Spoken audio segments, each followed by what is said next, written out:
Assalamualaikum warahmatullahi wabarakatuh.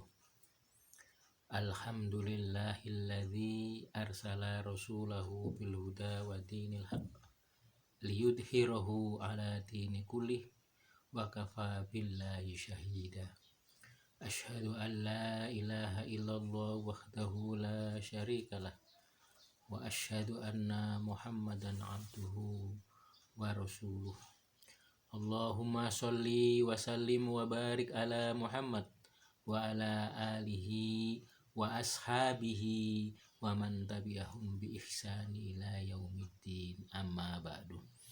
Para jamaah yang dimuliakan oleh Allah Subhanahu wa ta'ala, marilah kita senantiasa untuk selalu bersyukur kepada Allah Subhanahu wa ta'ala, karena begitu banyak rahmat, nikmat, dan hidayah yang telah dianugerahkan kepada kita, sehingga kita sendiri bahkan tidak akan pernah mampu untuk menghitung nikmat-nikmat yang telah diberikan oleh Allah Subhanahu wa ta'ala. Wa in ta'uddu ni'matallahi la tuhsuha, dan jika kamu menghitung nikmat Allah, la tuhsuha, tidak akan mampu untuk menghitungnya. Sholawat serta salam mudah-mudahan tetap tercurah kepada junjungan Nabi besar kita Muhammad Sallallahu Alaihi Wasallam. Berkat bimbingan dan suri tauladan beliau, kita bisa mengetahui mana yang halal dan mana yang haram. Para jamaah yang dimuliakan oleh Allah Subhanahu wa ta'ala, pada kesempatan kali ini kita akan mengkaji kitab tafsir surat Al-Fatihah. Bismillahirrahmanirrahim. Ini ayat yang pertama.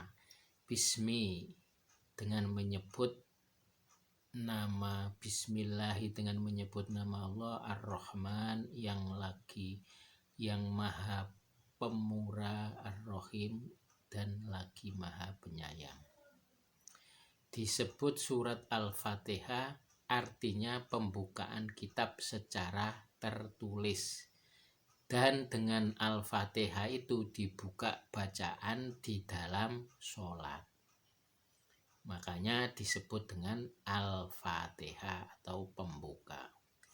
Anas bin Malik menyebutkan Al-Fatihah itu disebut juga Umul Kitab menurut jumhur ulama. Dalam hadis sahih yang diriwayatkan oleh At-Tirmidzi dari Abu Hurairah, ia menuturkan Rasulullah Shallallahu Alaihi Wasallam bersabda, Alhamdulillahi Rabbil Alamin adalah Ummul Quran, Ummul Kitab, As-Sab'ul Mathani, 7 ayat yang dibaca berulang-ulang, dan Al-Quranul Azim. Surat ini disebut juga dengan sebutan Alhamdu dan As-Sholah. Hal itu didasarkan pada sabda Rasulullah dari Robnya, dia berfirman, aku membagi sholat antara diriku dengan hambaku menjadi 2 bagian. Jika seorang hamba mengucapkan Alhamdulillahi Rabbil Alamin, maka Allah berfirman, aku telah dipuji oleh hambaku. Al-Fatihah disebut As-Sholah karena Al-Fatihah itu sebagai syarat sahnya sholat. As-Sholah. Selain itu, Al-Fatihah disebut juga As-Shifa berdasarkan hadis riwayat Ad-Darimi dari Abu Sa'id sebagai hadis marfu'. Fatihatul Kitab itu merupakan syifa, penyembuh dari setiap racun.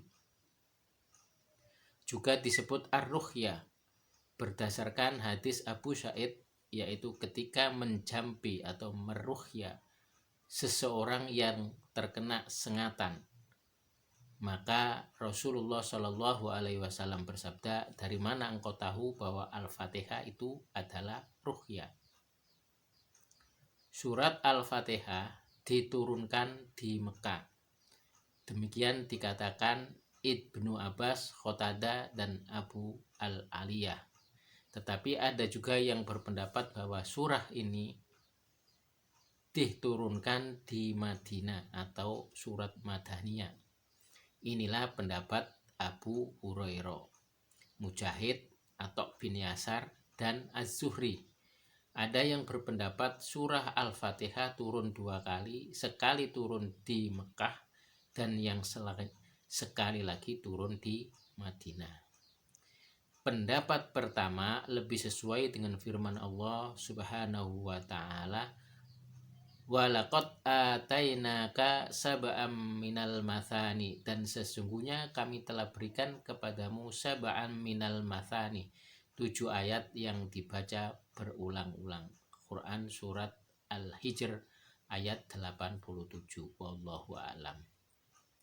Dan surat ini secara sepakat terdiri dari 7 ayat, hanya saja terdapat perbedaan dalam masalah basmalah atau bismillahirrahmanirrahim. Apakah sebagai ayat yang berdiri sendiri pada awal surat Al-Fatihah sebagaimana menurut kebanyakan para qurra Kufah dan pendapat segolongan sahabat dan tabi'in, atau bukan sebagai ayat pertama dari surat tersebut atau surat Al-Fatihah, sebagaimana yang dikatakan para qurra dan ahli fikih Madinah. Dan mengenai hal ini terdapat 3 pendapat yang insya Allah akan dikemukakan pada pembahasan nanti, jika waktunya masih ada. Pokoknya nanti tafsir Al-Fatihah ini akan kita bahas secara tuntas. Mereka mengatakan surat Al-Fatihah terdiri dari 25 kata dan 113 huruf. Al-Bukhari mengatakan dalam awal kitab tafsir disebut Ummul Kitab karena Al-Fatihah ditulis pada permulaan Al-Quran dan mulai dibaca pada permulaan sholat. Ada juga yang berpendapat disebut demikian karena seluruh makna Al-Quran kembali kepada apa yang dikandung dalam surat Al-Fatihah. Ibnu Jarir, orang Arab menyebut untuk semua yang mencakup atau mendahului sesuatu jika mempunyai hal-hal lain yang mengikutinya, dan ia sebagai pemuka yang meliputinya. Saya ulangi, Ibnu Jarir mengatakan orang Arab menyebut untuk semua yang mencakup atau mendahului sesuatu jika mempunyai hal-hal lain yang mengikutinya, dan ia sebagai pemuka yang meliputinya. Seperti al-Ros, sebutan untuk kulit yang meliputi otak. Mereka menyebut bendera dan panji tempat berkumpulnya pasukan dengan Zur ar-Rummah mengatakan ala ro'sihi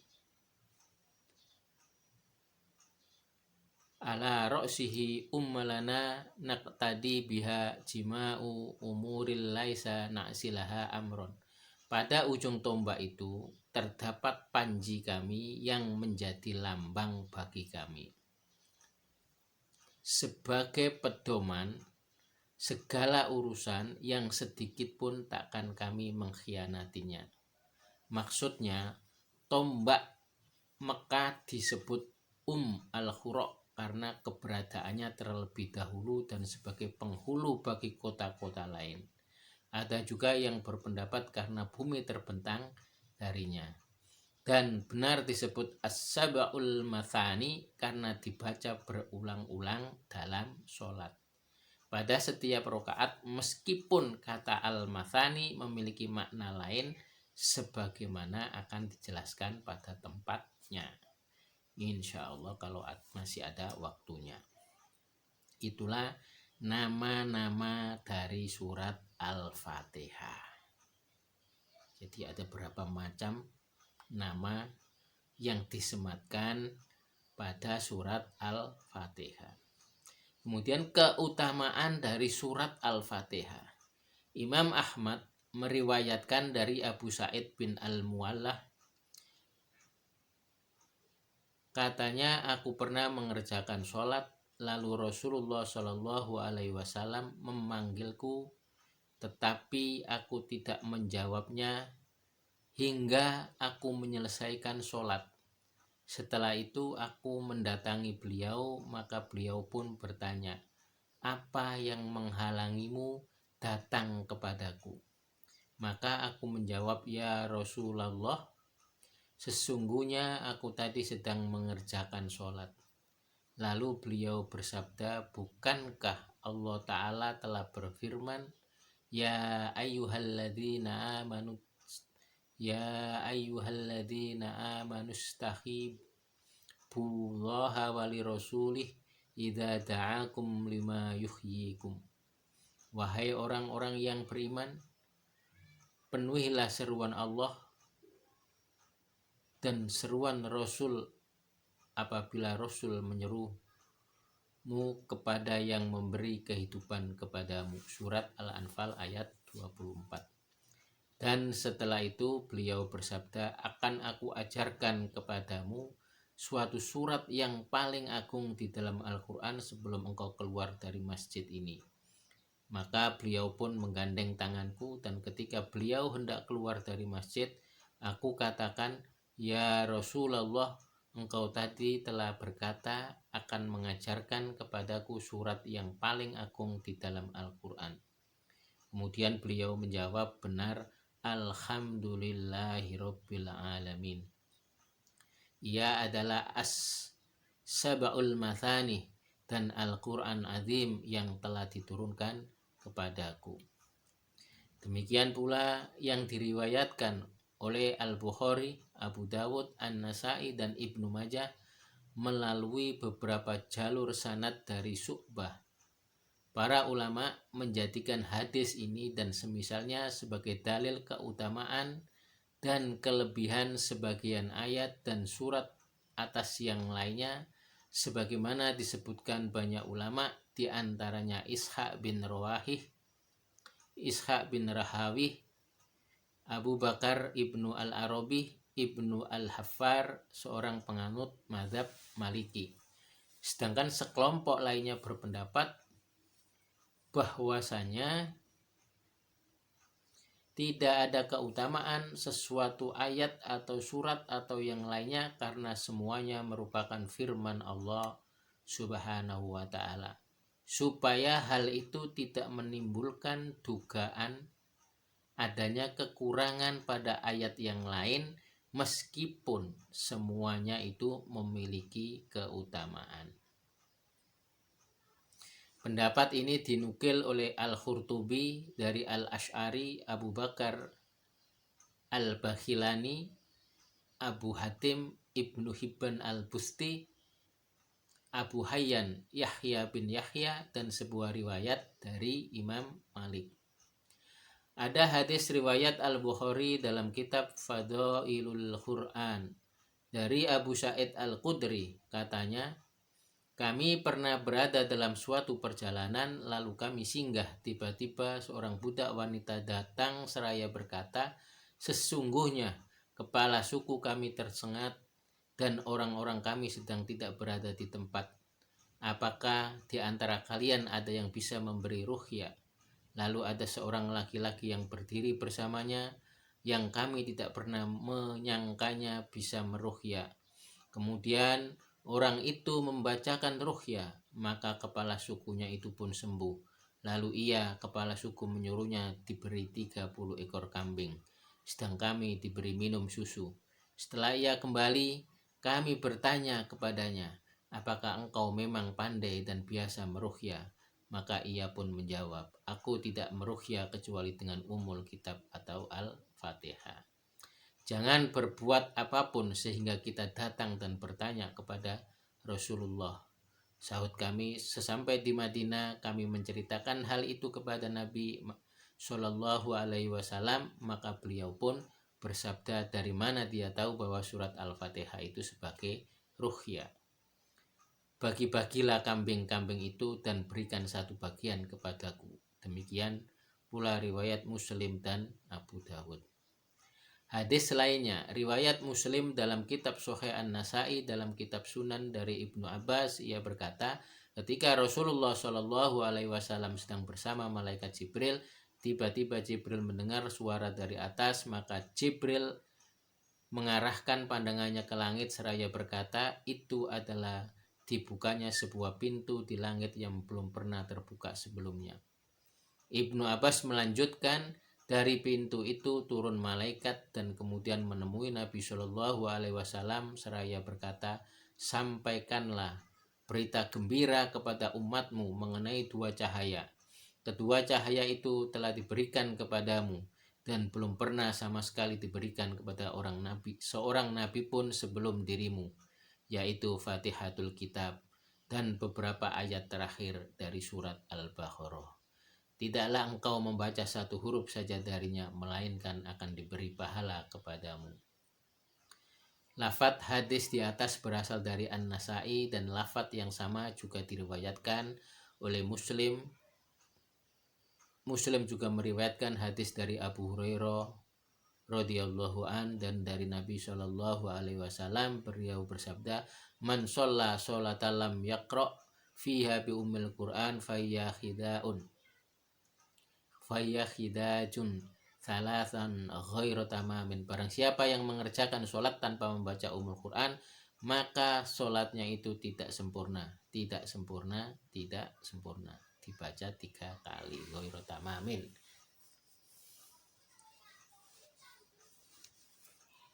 Dikatakan kepada Abu Hurairah, kami berada di belakang imam, maka Abu Hurairah berkata, bacalah Al-Fatihah itu di dalam hatimu, karena aku pernah mendengar Rasulullah Shallallahu Alaihi Wasallam bersabda yang artinya Allah Subhanahu Wa Taala berfirman, aku telah membagi sholat menjadi 2 bagian antara diriku dengan hambaku, dan bagi hambaku apa yang ia minta.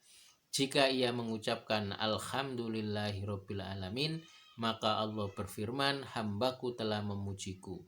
Dan jika ia mengucapkan Ar-Rahmanir-Rahim, maka Allah berfirman, hambaku telah menyanjungku. Jika ia mengucapkan Maliki Yaumiddin, maka Allah berfirman, hambaku telah memuliakanku. Dan pernah Abu Hurairah menuturkan, hambaku telah berserah diri kepadaku. Jika ia mengucapkan Iyyaka na'budu wa iyyaka nasta'in, maka Allah berfirman, inilah bagian dariku dan hambaku, dan untuk hambaku apa yang ia minta.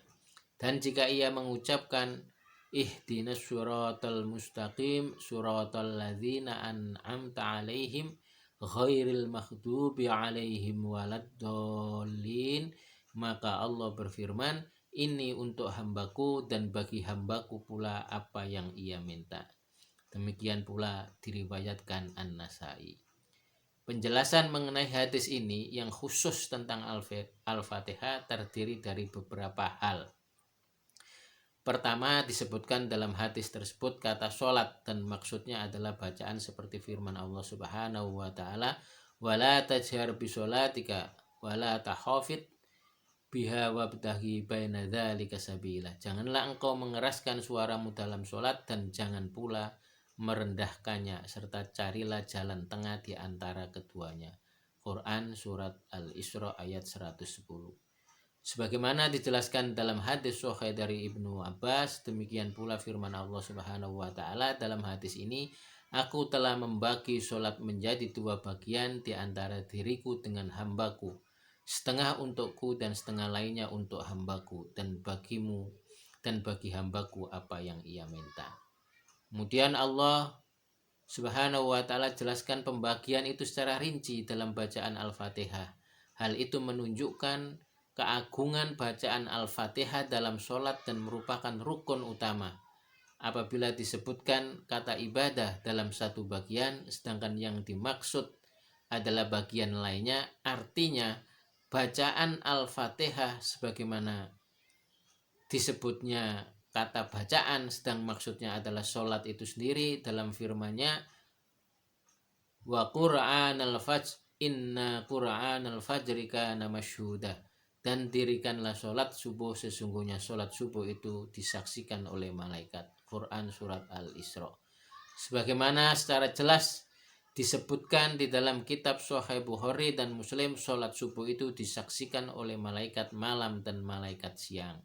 Semuanya itu menunjukkan bahwa menurut kesepakatan para ulama, bacaan Al-Fatihah dalam sholat merupakan suatu hal yang wajib. Namun demikian, mereka berbeda pendapat mengenai apakah selain Al-Fatihah ada surat tertentu yang harus dibaca atau cukup Al-Fatihah saja. Mengenai hal ini terdapat dua pendapat. Menurut Abu Hanifah, para pengikutnya dan juga yang lainnya, bacaan Al-Quran itu tidak ditentukan surat atau ayat apapun yang dibaca akan memperoleh pahala. Mereka berhujjah dengan keumuman firman Allah Ta'ala, faqra'u ma tayassara minal Qur'an, maka bacalah olehmu apa yang mudah bagimu dari Al-Quran. Surat Al-Muzammil ayat 20. Dan sebuah hadis yang terdapat dalam kitab Sahih Al-Bukhari dan Muslim dari Abu Hurairah radhiyallahu an mengenai kisah seseorang yang kurang baik dalam mengerjakan sholatnya, bahwa Rasulullah SAW pernah bersabda, idza kumta ila sholati fakabbir thumma qra'u ma tayassara ma'aka minal Qur'an. Jika engkau mengerjakan sholat, maka bertakbirlah, lalu bacalah apa yang mudah bagimu dari Al-Quran. Menurut mereka, Rasulullah Shallallahu Alaihi Wasallam memerintahkannya untuk membaca yang mudah dari Al-Quran, dan beliau tidak menentukan bacaan Al-Fatihah atau surat lainnya. Ini adalah pendapat yang kami pilih. Kedua, diharuskan membaca Al-Fatihah dalam sholat. Jika seseorang tidak membaca Al-Fatihah, maka sholatnya tidak sah. Ini adalah pendapat Imam Malik, Imam Syafi'i, Imam Ahmad bin Hambal, para sahabat mereka, serta jumhur ulama. Pendapat mereka ini didasarkan pada hadis yang disebutkan sebelumnya, di mana Rasulullah SAW bersabda, man sholla sholatan lam yaqra'u fiha bi ummil Qur'an fahiya khiddaj. Barang siapa yang mengerjakan sholat lalu ia tidak membaca umul kitab di dalamnya, maka sholatnya itu terputus. Hadis riwayat Muslim, At-Tirmidzi, An-Nasai, dan Abu Dawud dari Abu Hurairah radhiyallahu an dari Nabi Shallallahu Alaihi Wasallam. Selain itu, mereka juga berdalil dengan sebuah hadis yang terdapat dalam kitab Sahih Bukhari dan Muslim dari Az-Zuhri, dari Mahmud bin Arabi, dari Ubadah bin As-Samit. Ia berkata, Rasulullah Shallallahu Alaihi Wasallam bersabda, la sholata liman lam yaqra' bi Fatihatil Kitab. Tidak sah sholat bagi orang yang tidak membaca Fatihatul Kitab. Dan diriwayatkan dalam Sahih Ibnu Khuzaimah dan Ibnu Hibban dari Abu Hurairah, Rasulullah SAW bersabda, la tuzzi'u sholatan la yuqra'u fiha bi ummil Qur'an. Tidak sah, tidak cukup, tidak sah sholat yang di dalamnya tidak dibacakan umul Quran. Hadis-hadis mengenai hal ini sangat banyak dan terlalu panjang jika dikemukakan di sini tentang perbedaan mereka. Dan kami telah mengemukakan pendapat mereka masing-masing dalam hal ini. Kemudian Imam Syafi'i dan sekelompok ulama berpendapat bahwa bacaan Al-Fatihah wajib dilakukan pada setiap rakaat dalam sholat. Sedang ulama lainnya menyatakan bacaan Al-Fatihah itu hanya pada sebagian besar rakaat. Hasan Al-Basri dan mayoritas ulama Basra mengatakan bacaan Al-Fatihah itu hanya wajib dalam satu rakaat saja pada seluruh sholat, berdasarkan pada kemutlakan hadis Rasulullah SAW, di mana beliau bersabda, la sholata liman lam yaqra' bi Fatihatil Kitab. Tidak sah sholat bagi orang yang tidak membaca Fatihatul Kitab. Sedangkan Abu Hanifah dan para sahabatnya As-Sauri serta Al-Auza'i berpendapat bacaan Al-Fatihah itu bukan sesuatu yang ditentukan atau diwajibkan. Bahkan jika seseorang membaca selain Al-Fatihah, maka ia tetap mendapatkan pahala. Hal itu didasarkan pada firman Allah Subhanahu wa ta'ala, faqra'u ma tayassara minal Qur'an, maka bacalah olehmu apa yang mudah bagimu dari Al-Qur'an. Al-Qur'an surat Al-Muzammil ayat 2. Wallahu alam. Ketiga, apakah makmum juga berkewajiban membaca Al-Fatihah? Mengenai hal ini terdapat 3 pendapat di kalangan para ulama. Karena keterbatasan waktu, nanti akan kita bahas lebih lanjut terkait dengan masalah ini. Mudah-mudahan masih ada kesempatan untuk bisa bertemu kembali dan melanjutkan mengaji kitab tafsir surat Al-Fatihah. Demikian yang bisa saya sampaikan, mudah-mudahan bermanfaat. Billahi taufiq wal hidayah. Tsumma salam. Wassalamualaikum warahmatullahi wabarakatuh.